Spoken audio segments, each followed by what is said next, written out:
එච්චරයි. පෙනෙන්නට තිබෙනවා. ඉතින් ඊළඟ ප්‍රාර්ථනය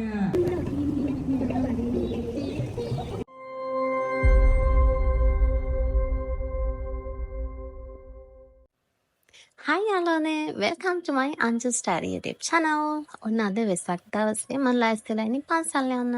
මේ තමයි මගේ outfit එක. බෑග් එක අමතක කරන්න බෑනේ. මේ බෑග් එක මම ගත්තේ බෑග් එකෙන්. බෑග් එක කියන වෙබ්සයිට් එකෙන් තමයි මම මේ බෑග් එක ගත්තේ. තව මේ වගේ ඩිසයින්ස් දෙකක් ගත්තා. මේ වගේ නේ වෙන ඩිසයින්ස් දෙකක් ගත්තා. මම ඒවත් ඔයාලට පෙන්නන්න. දැන් ඉතින් අපි යනවා අපි බයික් එකේ තමයි යන්නේ. මොකද වෙසක් බලන්න ලේසිම විදියක්.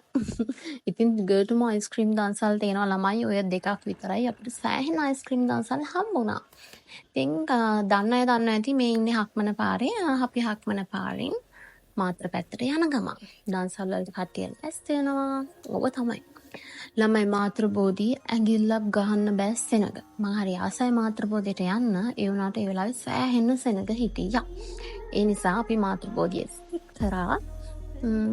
අපි ඊළඟට පරේදුව පැත්තට යන්න බැලුවා. පරේදුවෙක් සෑහෙන සෙනග ළමයි පාලම ඉවර වෙනකම්ම සෙනග. පාලම පටන් ගන්න තැන ඉඳන් මේ පැත්තට එනකම්ම පොලිල්. ඉතින් එහෙම පන්සල් යන්න බෑනේ. අපි හිමීට තීන දන්සලක් වැඳගෙන පුදාගෙන බේරෙන පැත්තට යන්න try කරනවා දැන්. ඉතින් අපිට මුලින්ම හම්බුණා අයිස්ක්‍රීම් දන්සලක්. මේ ඉන්නේ අයිස්ක්‍රීම් දන්සලේ හම්බෙච්ච චුට්ටක් පෙට්ටිච්ච. ඉතින් ඔන්න මගේ පළවෙනි දන්සල අද හරිද අයිස්ක්‍රීම් එකක් කාගෙන අපි පොලිම අයිස්ක්‍රීම් දන්සල ගොඩාක් හම්බුණා. පොලිම අඩු දන්සලකට තමයි මේක විතරයි තිබුණේ. ඉතින් අපි එකෙන් අයිස්ක්‍රීම් උත් කෑවා.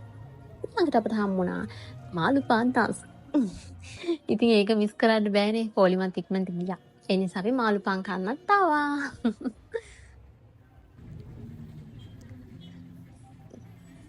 මම කියන්නේ මේ මාළුපාන් එක ඇත්තටම හරිම රසයි. හරිද? ඉතින් දැන් අපි වෙහෙරහේනට ඇවිල්ලා ඉන්නේ. මට කියන්න බැරිනේ මම මේ හරියන අයිස්ක්‍රීම් දන්සලක් කෑවා මට ඒකේ වීඩියෝ ගන්න බැරි වුණා. ඉතින් වෙහෙරහේනෙත් අත්‍තරම සෑහෙන සෙනග හිටියා. ඒ වුණාට අපි වෙහෙරහේනට ගියා. මොකද අද දවසේ සෙනග නැති තැනක් හොයාගන්න බෑ. ඉතින් වෙහෙරහේනට ඇවිල්ලා වැඳ පුදා ගන්න තමයි ලෑස්ති වෙන්නේ.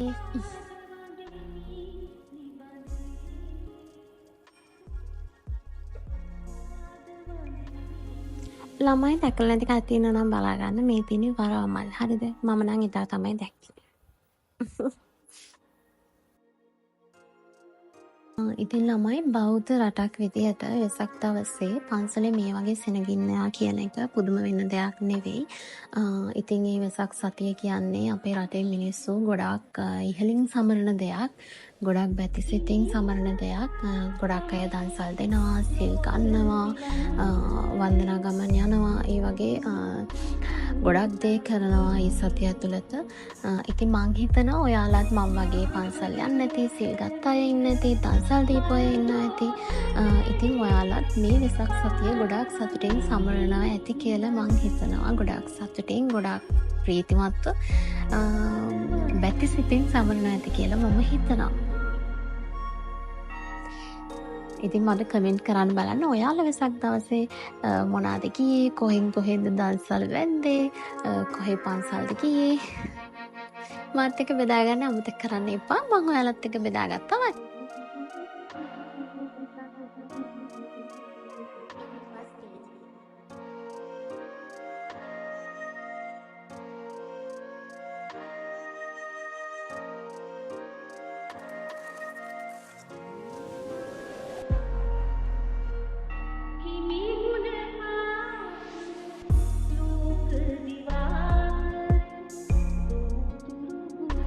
ළමයි කොච්චර සෙනග හිටියත් පන්සලක බෝගහක් යට තියෙන සැනසීම මම දන්නේ නෑ ඒ වෙලාවට කොහොම එන එකක්ද කියලා.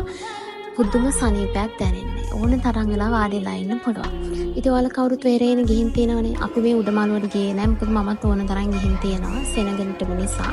හැබැයි අපි උමන් විහාරයට ගියා. උමන් විහාරයට යන්න අමතක කරේ නෑ. ගියපු කට්ටිය දන්නවා ඇති සෑහෙන ලොකු උමන් විහාරයක් තියෙනවා.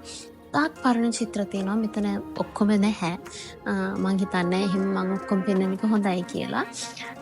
ඉතින් අපි උමන් විහාරයටත් ඔයාලා ගිහින් නැති කට්ටිය ඉන්නවා නම් අනිවාර්යෙන් යන්න ඕන තැනක් වෙරේන විහාරය කියන්නේ. ඉතින් අපි උමන් විහාරයටත් ගිහිල්ලා පන්සලෙන් පිට වුණා.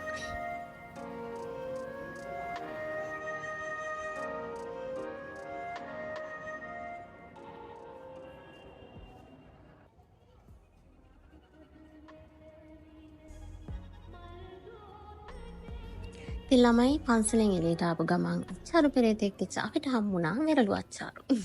අපි වෙරළු අච්චාරු ගත්තා. හොරිම රසයි. හැබැයි සැරයි ළමයි. සැරම සැරයි. ඉතින් අපි ඒකත් එතනින් ඉඳන්ම කෑවා. එතන පාක් එකේ ඉඳන්ම කෑවා. වාහන පාක් කරන්න තියෙන්නේ.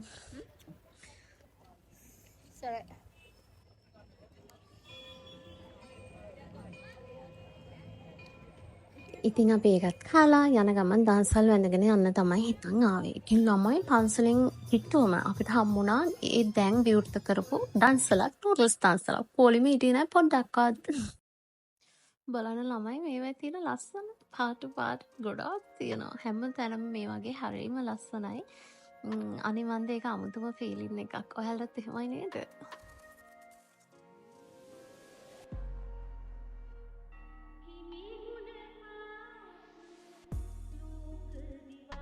මේ තියෙන අපි වැන්ද අන්තිම අන්තිම දන්සල අයිස්ක්‍රීම් එකක්. ඒක මං හිතන්නේ මේකේ නෑ. අන්තිම දන්සලට කලින් කොෆි එකක් බිව්වා අපි.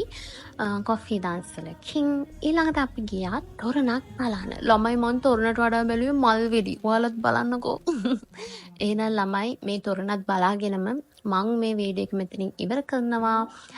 වෙසක් ඩේ vlog එක පළවෙනි vlog එක වෙන්න පුළුවන් මේක. හරිද? වෙසක් ඩේ පළවෙනි vlog එක ඉවරයි. ඉතින් ඔයාලා අමතක කරන්න එපා මගේ channel එක subscribe කරන්න, like කරන්න, comment කරන්න. bye. ආදරේ ඔයාලා හැමෝටම පින්බර වෙසක් මංගල්‍යයක් කියලා ප්‍රාර්ථනා කරනවා.